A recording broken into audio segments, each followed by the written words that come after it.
Hello guys, I am Nikki और आप देख रहे हैं अपने YouTube channel IQ students point. So guys, आप लोगों का जो पेपर है उसके लिए जो इम्पॉर्टेंट क्वेश्चंस हैं वो आप लोगों ने पूछे थे। कुछ रेयर क्वेश्चंस हैं जो मैं आपको दिखा रही हूँ, उसमें ही क्वेश्चंस को बदल बदल के मैं बता देती हूँ, ठीक है। स्टूडेंट्स, मैक्सिमम स्टूडेंट्स ने बोला था कि मैम हो सके तो आप आंसर भी बता दिएगा, क्योंकि क्वेश्चंस जो हैं आपके काफ़ी टफ़ इन द सेंस कि पूरे पेपर घुमा हुआ आता है आपका। और फॉरेन पॉलिसी का भी ऐसा ही आया, पब्लिक पॉलिसी का भी, MPP का फिर भी थोड़ा ईजी था, ठीक है, लेकिन पढ़ा रखा था सब कुछ मैंने आपको, तो ऐसा कोई घबराने वाली बात भी नहीं थी। अब हम क्वेश्चंस देखते हैं। सबसे पहला क्वेश्चन है, do you agree that Raja Ram Mohan Roy was the father of Indian renaissance? कि आपको लगता है कि आप इससे सहमत हैं कि राजा राम मोहन रॉय भारतीय के पिता थे, मतलब इन फादर ऑफ इंडियन रेनेसेंस थे, पुनर्जागरण काल के। तो इस चीज़ को समझाओ, ठीक है, कि मतलब ये वाली चीज़ कि yes, father of Indian renaissance Raja Ram Mohan Roy ही थे।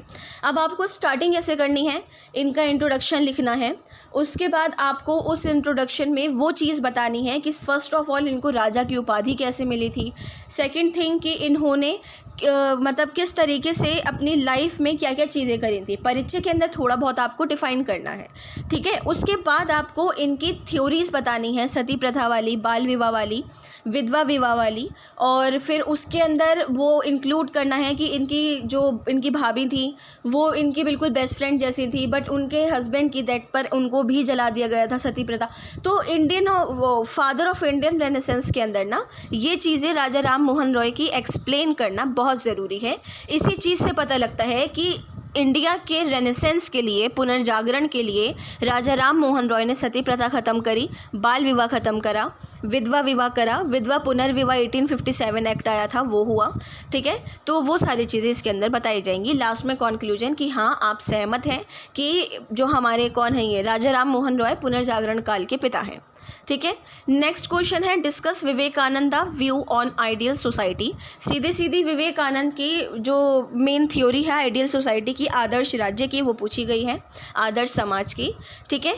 तो ये जो है आदर्श समाज की थ्योरी, थोड़ा सा ना स्टूडेंट्स ये हिंदी के क्वेश्चन में वर्डिंग्स ऊपर नीचे हो गए हैं, मैं समझा रही हूँ, तो आपको कमेंट में कोई मैसेज मत करना कि मैम क्वेश्चन समझ नहीं आया, ठीक है, आप सुन लो बस। तो discuss Vivekananda view on ideal society के अंदर ये वाली चीज़ है कि पहले आपका विवेकानंद का परिचय आएगा, फिर उसके बाद उनके जो रचनाएं थी सारी, उनकी कृतियां थी, बुक्स थी, वो सब आएंगी। उसके बाद उनकी 2-3 थ्योरीज, ठीक है, जैसे रूढ़िवाद मैंने आपको पढ़ा रखा है, उसके बाद शिक्षा पर इनके क्या विचार थे वो पढ़ा रखे हैं, फिर इनके राजनीतिक, सामाजिक, आर्थिक सभी विचार पढ़ा रखे हैं। वो सब आने के बाद लास्ट में इनकी आइडियल सोसाइटी के बारे में आएगा, देन कंक्लूजन आएगा। ये मिलाकर आपका टोटल 10-12 पेज का आंसर कंप्लीट हो जाएगा, ठीक है। नेक्स्ट है, right an essay on Gandhi's idea of freedom. अब एक डाउट मैं यहाँ क्लियर कर दूँ कि अगर आपका ये वाला क्वेश्चन शॉर्ट नोट के अलावा आया है और लिखा हुआ है right an essay on Gandhi's idea of freedom, तो इसके अंदर आपको 10-11 पेज का आंसर ही लिखना है। ऐसे देखकर ये मत सोचना कि मुझे 5-6 पेज में लिखना है, ठीक है। ये वाली चीज़, गांधी के स्वतंत्रता के विचार पर निबंध लिखने हैं, इनका परिचय आएगा, स्वतंत्रता के लिए इन्होंने क्या योगदान दिए, अब क्या योगदान दिए, पूरी थ्योरी आनी है, घूमने की ज़रूरत ही नहीं है, आंदोलन सारे आएंगे इनके, ठीक है। फिर उसके बाद लास्ट में भारत छोड़ो आंदोलन के पास स्वतंत्रता प्राप्ति हो गई और उसके 1 साल बाद नथुराम गॉडसे ने इनको मार दिया, ठीक है, वो वाली चीज़। फिर कंक्लूजन में लास्ट में कुछ भी नहीं कि इसके अंदर कुछ नहीं आना, आपका पर्सपेक्टिव वगैरह नहीं पूछा गया है, तो इसके अंदर आपको स्टार्टिंग से ही जो आपने लिखा है वो सब आएगा, थोड़ा लाइन्स उठाकर लिख देना। With reference to Tagore's view on nationalist, discuss his philosophy of humanism, ठीक है। जो फिलॉसफी ऑफ ह्यूमैनिज्म की टैगोर की और राष्ट्रवाद की थ्योरी है उसको आपको यहाँ पर बताना है। सॉरी। नेक्स्ट सेम यही क्वेश्चन है। उसके बाद है, discuss Nehru's idea on democratic socialism, what it is relevance of contemporary India. Nehru की डेमोक्रेटिक सोशलिज्म जो उनके हैं, लोकतांत्रिक समाजवाद के पर्सपेक्टिव, ठीक है, उसको लिखना है, और उन्होंने कंटेम्प्रेरी इंडिया में किस तरीके से उस चीज़ को प्रासंगिक रखा है, रेलेवेंट रखा है, वो चीज़ आपको यहाँ पर बतानी है।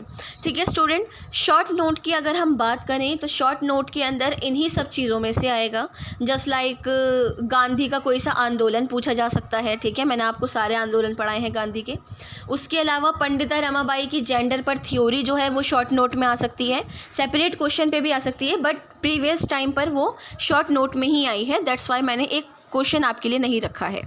नेक्स्ट शॉर्ट नोट के अंदर आप लोगों का है, नीचे आ जाओ, सावरकर की हिंदुत्व की थ्योरी है, इकबाल की इस्लाम की थ्योरी है, वो आपकी शॉर्ट नोट और बिग क्वेश्चन दोनों के अंदर आ सकती हैं। ठीक है, तो बेसिक मुद्दा यहाँ पर ये आ रहा है कि सभी फिलोसफर्स आपको करने हैं। जब एक फिलोसफर को आप अच्छे से कर लोगे तो क्वेश्चन कैसा भी आए वो आप अटैम्प्ट कर ही लोगे। सो जो बेसिक इंपॉर्टेंट क्वेश्चंस हैं जो आने ही आने होते हैं, और प्रीवियस भी जो पिछले आपके 3 पेपर गए हैं उसमें भी मैंने ऐसे क्वेश्चंस बताए जो आए हैं आपके, तो इसके अकॉर्डिंग अपनी प्रिपरेशन करना साथ में। ठीक है, सो जो क्वेश्चन इसके अंदर घूमे हुए थे या जैसे भी थे वो मैंने आपको बिल्कुल क्लियर कर दिए हैं। पेपर में कंफ्यूज मत होना और आंसर जैसे बताए हैं बिल्कुल वैसे ही लिखना। होप सो कि आप लोगों के डाउट अब नहीं हो। इन केस कोई भी डाउट हो या कोई भी आपके पास क्वेश्चंस हैं जो आपको मुझसे आंसर जानना है या सजेस्ट करना है या फिर उसको डिस्कस करना है, तो आप मुझसे कमेंट बॉक्स या टेलीग्राम चैनल पे पूछ सकते हैं। So thanks for the watching and best of luck all.